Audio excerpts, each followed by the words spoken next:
Hello ka-trade! Dito sa video na ito, i-update ko kayo sa XM Copy Trading account ko. So, i-update ko kayo sa 10 traders na kinopya natin ano yung naging result. Shout out kay Janongs3283. Siya yung nag-request ng video na ito.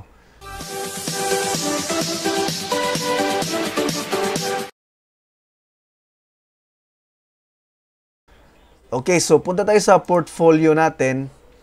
So, dito makita natin na dalawa na lang yung nakalagay dito na strategies na kinapi-trade natin. Ayan, makita natin walang trade din. Positions, 0, walang trade. So, tingnan natin dito sa history. So, makita natin na ang dami ditong trader na na-close na stop loss na. Makita nyo, stop loss, stop loss, stop loss, stop loss. Itong client, di ko sure kung ano to, kung ako ba yung nag-stop nito. Parang ito yung dati, yung una. So, itong mga trader na ito na nandito sa history, ito yung mga kinopya natin nung nakaraan. At ngayon, na-stop loss na sila kasi na-hit na yung stop loss na nilagay natin. Example, si Legend Trader. Ang nilagay natin na stop loss ay $25. So, nag-profit pa tayo sa kanya. Nag-profit pa tayo ng 25 plus 9.92. So, nasa mga $34.92. Ayan, so nag-copy trade tayo ng $50. Pero, nag-draw down siya, na-loss ng $25. So, na-trigger yung stop loss natin. So, nag-stop copy tayo.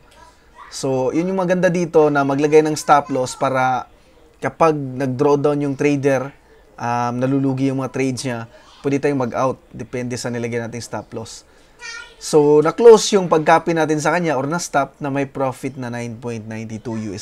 Si Trader Expert naman, stop loss natin $50, nakapag-profit pa tayo ng 8.21.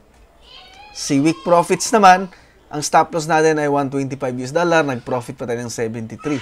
So, ito naman yung nalugi tayo. Ayan, so nag-stop loss tayo ng $25.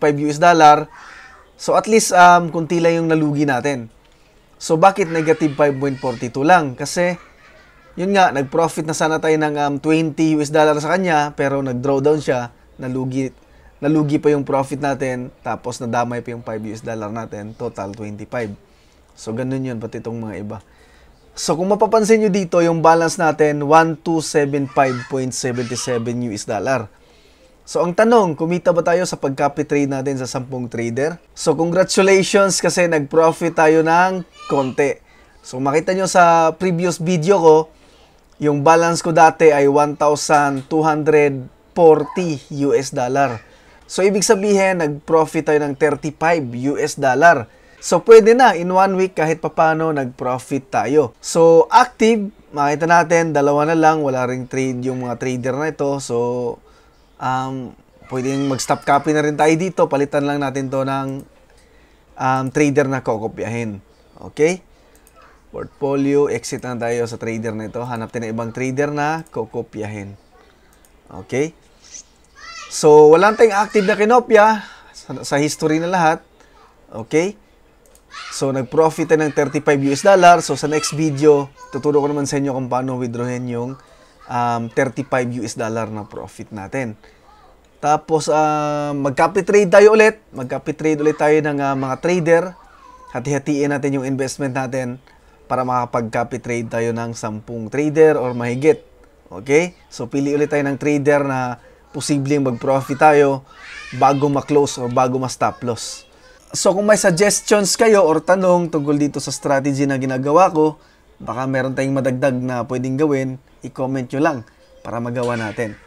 So, sa next video ko na i-upload yung next na traders na kokopyahin ko para magawan ko ng separate video tutorial para naman sa ibang mga nagsisearch. Okay? Kung paano mag-copy trade dito, paano mamili ng mga trader. Okay? So, update lang to na nagkumita tayo kahit papano. So, yun lang ka-trade. Maraming salamat sa panonood. Huwag niyo kalimutang mag-subscribe sa YouTube channel ko.